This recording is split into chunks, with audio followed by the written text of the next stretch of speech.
Hi, I'm Dr. Wayne Whiteman. Have you ever looked at a wrench like this and wondered how much torque or moment could be produced? Or maybe you've wondered, why would someone use instead a lug wrench like this, and how much torque or moment could be produced like this? Or maybe as you've looked around at structures or bridges, you've thought, I wonder how folks would analyze that, or how much load could be carried by a bridge. And this is a truss structure that would be attached to the bridge and is the primary structure for carrying the loads. Or perhaps you might even be interested in looking at a cherry truck. This is a model of a cherry picker truck, or perhaps a crane, to see what were the conditions that would keep this crane from, or this cherry picker truck from turning over. If these sorts of problems interest you, then you've come to the right place with this course. This is an Introduction to Engineering Mechanics, and this is Module 1. I'd like to look at the learning outcomes for Module 1. First, we'd like to discuss what's the difference between an engineer and a scientist. What makes engineering different from science? And then we're also going to look at the major topics in this course. And finally, we're going to look at the system of units that will be used in this course.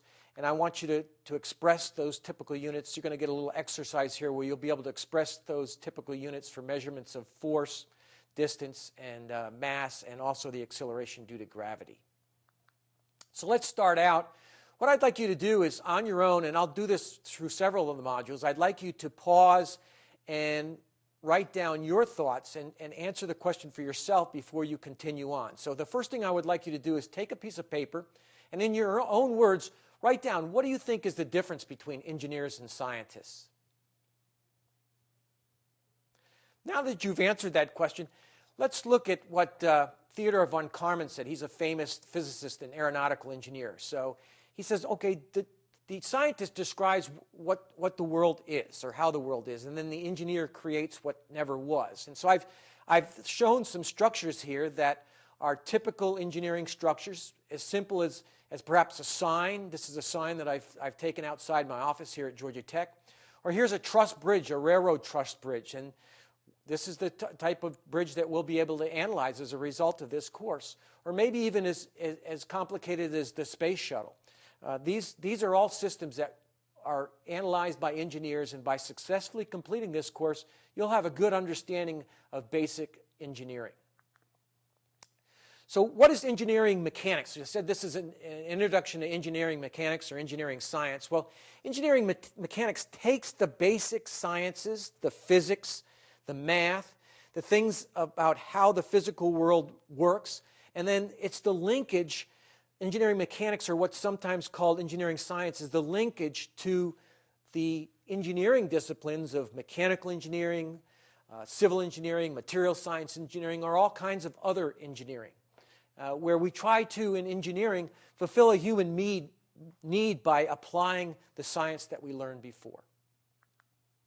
This is an overview of the topics of the course, the major topics of the course. There's a handout of this sheet in your module on the website, and I'd like you to print that out. This is sort of the forest, if you will, instead of the trees for the course. This gives you a good broad overview of what you're going to learn in the course, and as we go through module by module, if you get lost and wonder what the big picture is, you should print this document out and keep it with you as kind of an overview of the entire course structure. So we're going to start out with the concept of a force and how we express a force in 2 and 3 dimensions. We'll then go on to particle and equilibrium, and how do we have a balance of forces on a particle. We'll then go on to the concept of moments, and we'll have a series of modules on moments, and then to the equilibrium equations and equivalent systems for rigid bodies. And we'll look at resultants and distributed forces, how to find centroids, the method of composite parts, and then finally we'll look at equilibrium of rigid bodies, and we'll learn a tool called the free body diagram, and we'll actually solve examples and analyze examples of real-world problems in 2 and 3D equilibrium. We're going to focus on rigid bodies in this course. As I said, this is a rigid, we can consider this to be a rigid body. It doesn't deform, and so that's the main thing. Later courses that you may take, you actually have some deformation, but in this course, all the bodies that we're going to work with are rigid. So the last thing I want to do in this module is I'd like to talk about the system of units that we're going to use in the course. There's two systems of units that we're going to use.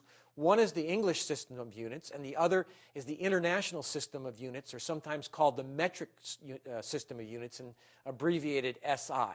So I'd like you to pause again and take your time and go through and write down what are the typical units of measurements that's used in these systems for measuring distance, measuring force, measuring mass. And then I'd also like you to write down the gravitational constant for each of these systems of units.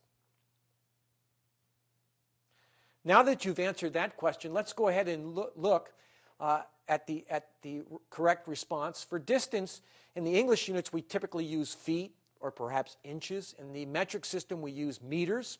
As far as force is concerned, we use pounds in the English system and kilograms in the newtons in the SI system of units. Mass is kilograms in the SI system of units, or the international systems of units. And in the English system of units, mass is pounds second squared per foot, which is also referred to as slugs. And finally, as far as the gravitational constant, G, for the system units, it's 32.2 feet per second squared in the English units and 9.81 in SI. So at this point, you should go back to the learning outcomes for this module and make sure that you can achieve each of those outcomes, and I'll see you at Module 2. Thank you.